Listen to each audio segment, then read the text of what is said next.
So today I'm here with Al Crisp, and Al Crisp is a MMR, and he lives very, very close to Washago, which is just north of Aurelia, and he models in HO scale. He's got a DC layout. It's been quite a while that you've been into model railroading, I take it. 60 years. About 60 years.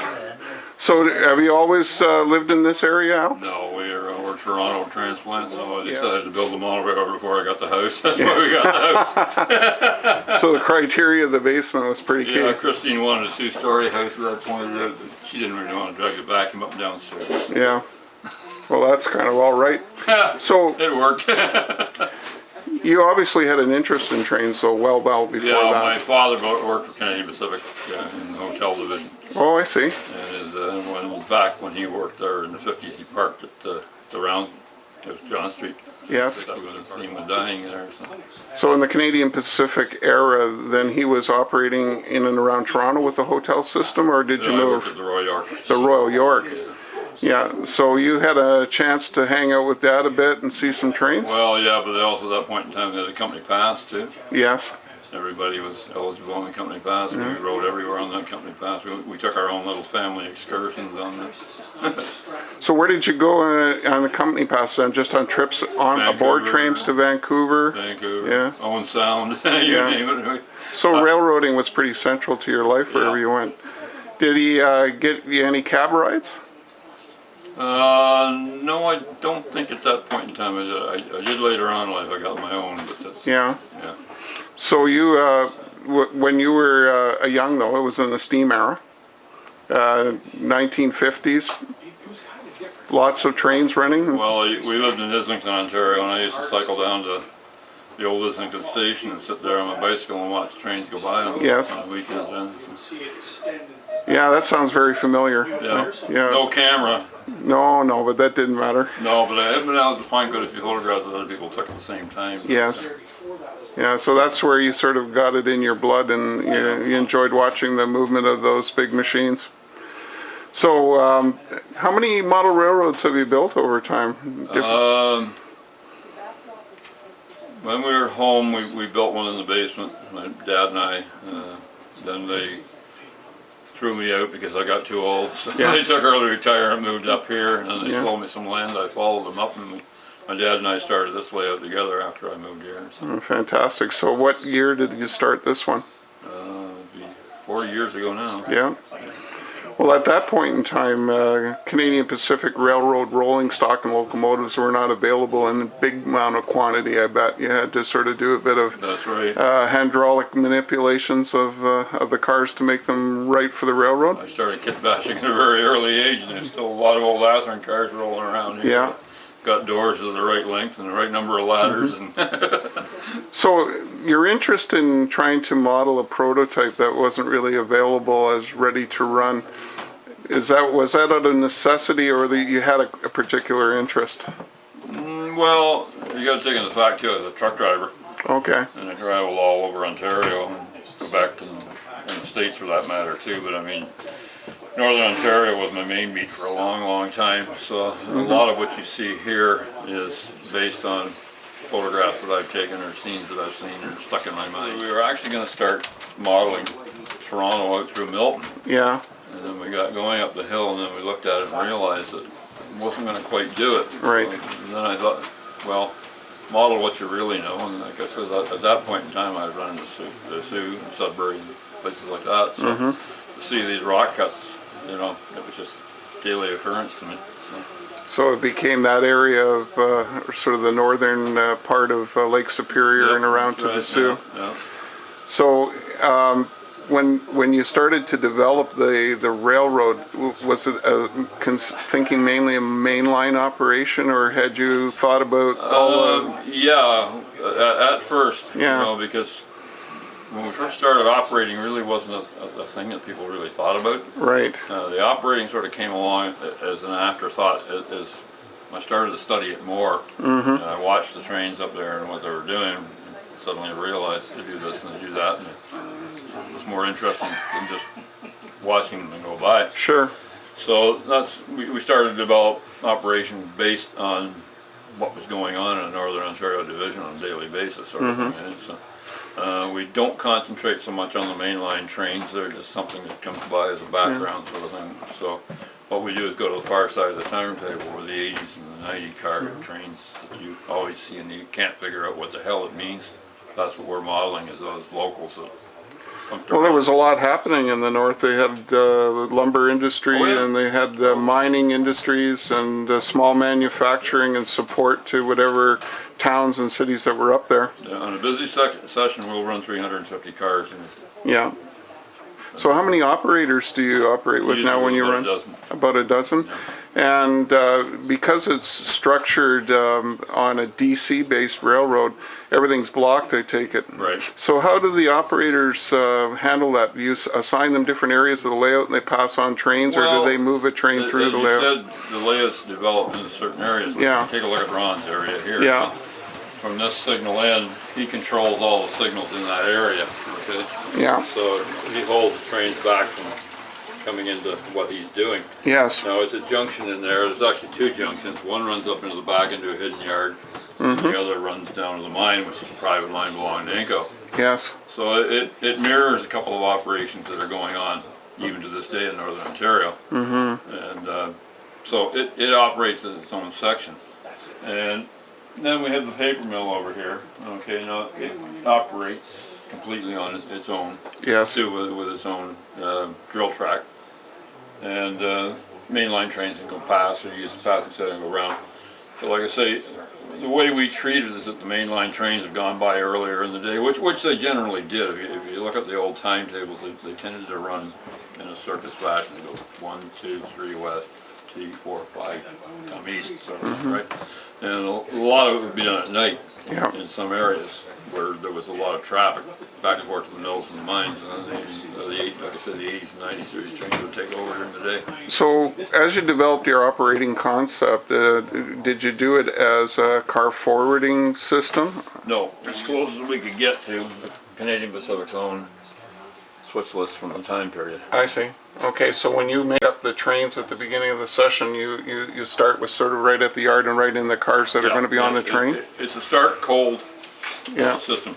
The only carry on is what you've moved in the last session. Right. And then you add it on to what you're going to do in this session.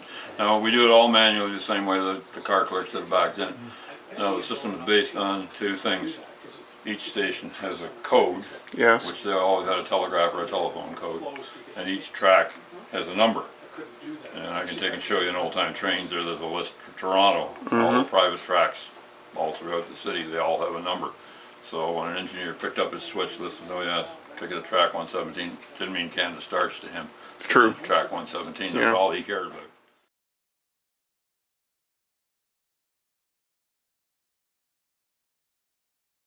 So that's how we operate. So your operators will really have to start to know their numbers and what sidings they're responsible for? They're all on the boards. Yeah. They're either on a panel, and now I've gone more to the system. If you look behind you there, you'll see we've moved it down to the fascia board. Oh, I see, yes, yeah. And there's the numbers there. Right at eye level to look at in the area where you're at. And 90% of the switches are all electrical, most services. Well, that's handy. Yeah, I don't really don't want too many admits. do you assign people to actually operate yards as yard masters to build the trains? We go on a bidding system. I see. Yeah. It's just, people bid the job that they want, and some people like Ron have taken on this area for a long time. They've actually helped build it. So they run it, and we're not here, but somebody else will do it. But, well, in here as well, I notice you have quite a locomotive facility. Do you service your locomotives? So do they come in off the trains? And so you have a hostler? Yeah, we try to. Some of them, Sure. Some of them's preset. Over time, things are, like I say, progressing. We're trying to put one thing at a time in. The signals are all gone in, but they're not all wired up. Now they're only going to be manually run. So you have dispatchers as well. That how do you communicate along the line? Right now, it's just we do have radios. Yeah. Okay, for you're a long way across the room, but most of the time you're just talking across. Yeah, it's just the AI mother sort of. Yes. Yeah, that's awesome. This point in Comes through. time. So when you're actually on the layout, it starts at can you sort of name off the Well, different let's say main it would locations? be the equivalent of Sudbury. Okay. And you're going west. Yeah. Now what we've just done is amalgamate things into it rather than, you know, try and develop, you know, two lines that didn't have the room to do it. Right. Into the Sioux and the one to the west. Now the other one over there, the other into Hidden Yard in Echo Valley, we treat that as sort of like the junction that ran out to Manitoulin. Sure. Because it was a big shipping point for coal. Now the amount of coal that moved around northern Ontario back then was amazing. And it moved in all directions because it was stored all along various places along the lakes. Yeah. And it was all the mills, the paper mills, the steel mills, you name it, they were all Inco. Everybody was buying a lot of coal. So we moved maybe 40 loads of coal in a session too. You know, Yeah. so. Now I noticed that you've done a tremendous amount of work on the scenery. Did you do all that with you and your dad together? Yeah, in the first, and then Yeah. after about where Jim's standing there onward, I've done it all the way around. I noticed a lot of structures as well in terms of bridges and you know, buildings and the like. Is that a passion of yours? Yeah, a lot of kitbash, a lot of scratching, and other people have given me things. Ron's been quite generous with a lot of stuff. Yeah. This passion of stuff that he has for HO usually ends up here. So. Yeah. You've done a ton of work on the layout. You should be very proud of it, that's for sure. Well, more than a ton. It's all hand laid. Yeah. It's all code 70, code 55. The switches, if you take a look at the switches and take a close look, you'll see that 95% of them all got switch stands beside them. Yes. And I built the frogs and the points as close as I can to look like Canadian Pacific practice. Yes.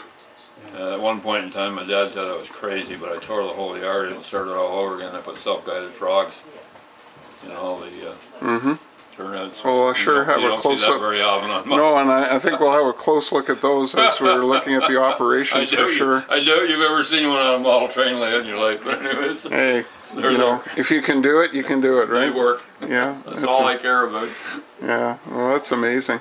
So all hand-laid track, all scenery is basically passion of yours, It's all the hard structures. shell using plaster repairs. Yeah, and I also noticed that there is a lot of attention to detail on the cars too. I imagine when the modifications, you put all the gear on it, made sure it looked as close as it could to the prototype. Wow, so it's amazing when you think of 300 and some cars being moved and lots of locomotives moving it. And you sure have probably generated an interest in the hobby in this area. I was going to speak to that a little bit. I've seen some of your articles and I've seen some of the things that you've been doing to try to promote the hobby. That it's obviously important to you as well. Yeah, you've been involved in Anna Marie in Ontario shows, developing A couple of decades anyways. articles for magazines, trying to promote activities. Yeah, I think I've written for seven different magazines. Yeah. So it's a big part of your life all the way through. It's awesome. So maybe what I'll do now is we'll get the guys in and they can get some trains running and we'll go from there. How's that? Sounds good to me. All right. Well, cheers and thank you very much for having us here today. If anybody wants coffee, it's ready over there. Did you remember the donuts, Ronald? No.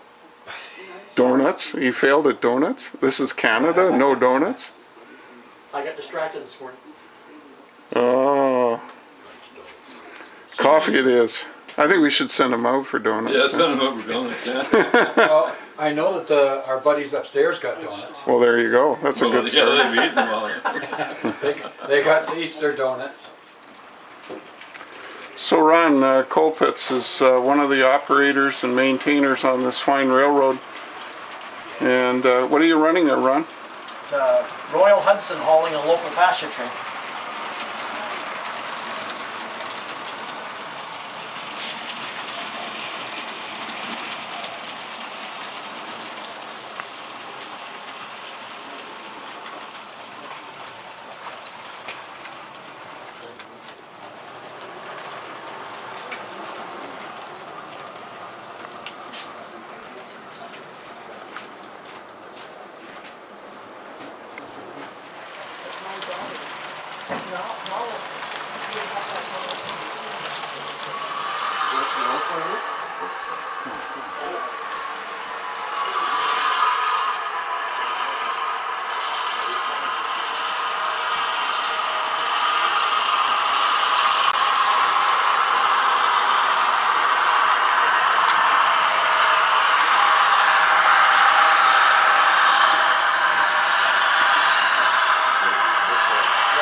So we have a major station here. Looks like a scratch build, eh?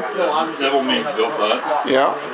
And can you tell me a little bit about who he was? Have you not met Neville? No, I don't think so. He's a very prolific Modeler? Yeah.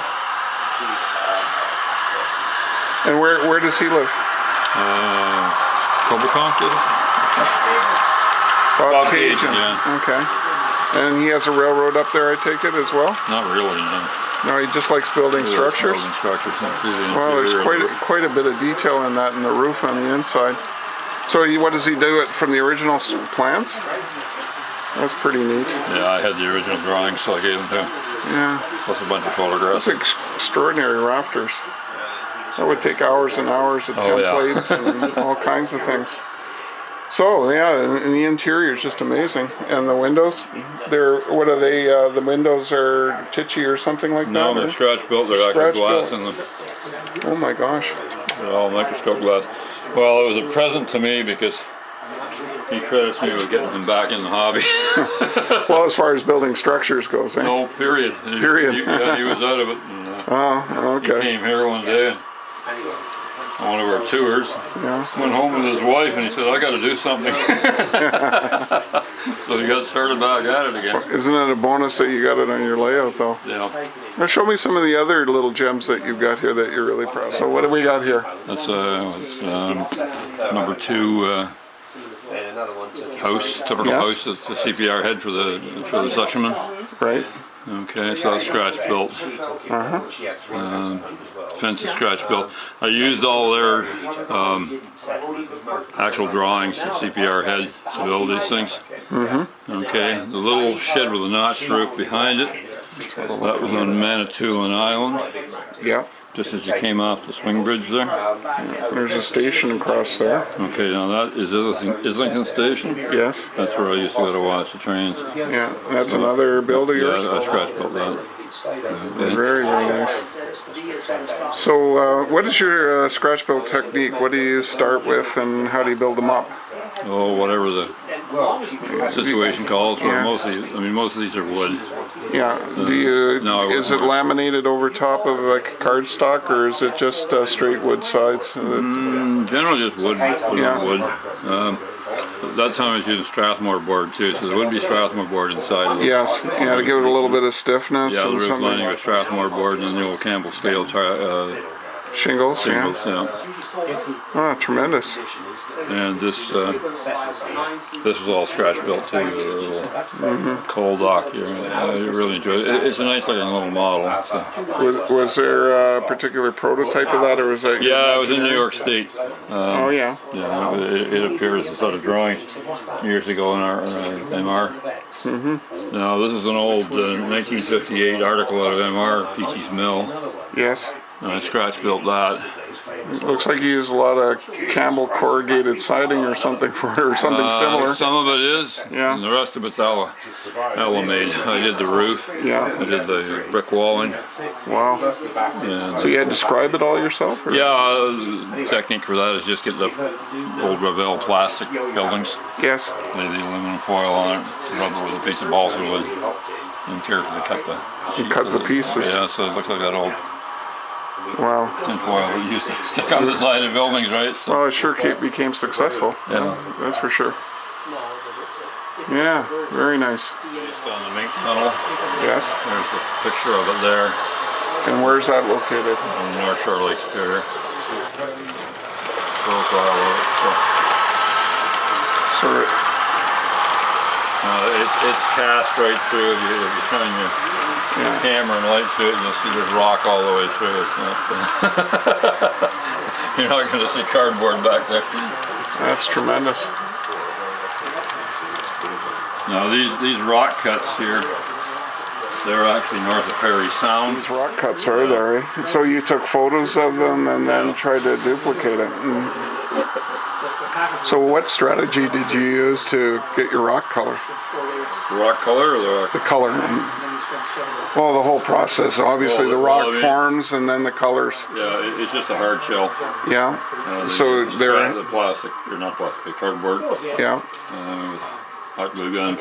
And then you put the paper towel with the soaked in plaster Paris. Yes. I looked at heavier stuff, but I decided plaster Paris worked best for me. So the same one. And to get the actual shapes and that? They're all molds. They're all molds? I made molds off rocks laying around it. Right next door to me here, Bell Telephone ran through a big line years ago. And they hit a vein of rock that blew it with a lot of quartz in it. So. Yeah, so you got lots of good samples to put your molds. And around here somewhere, unless somebody borrowed them again. And the color's very realistic. How did you do that? I just tinkered until I got it right. Yeah, so was it done with acrylics or washes or painted? Dribble, wash, spray, you name it. Yeah, whatever you could get. Yeah, whatever makes sense for the area. You know. You seem to have a natural talent for getting the colors. They look really terrific. Yeah, a lot of people will comment on it, but I mean, when you spend day in and day out looking at it, yeah, it becomes quite natural. This is a nice little station here too. Yeah, that was done in RNC many years ago. Now that one is totally Strathmore board. It's a little suction shed too. Yeah. So that goes back to the 60s. Now, people might not be familiar with Strathmore board. How would you describe it? What is it? What was it? Illustration board, a high quality illustration board. And cuts clean with a knife. And, so did you cut fine strips to get the siding, or no? You scribe. You scribe it in. Yeah, then you just wash the paint into it the same way you would. You know, any sort of staining you want to do. Okay. Well, it comes out really nice. Yeah. And the amazing thing is, after all these years, they haven't warped or wrinkled or. Yeah. I'm sure you put some sort of support inside. None? Just a little bit of wood at the corners. Yeah. Give it something to glue to. Yeah.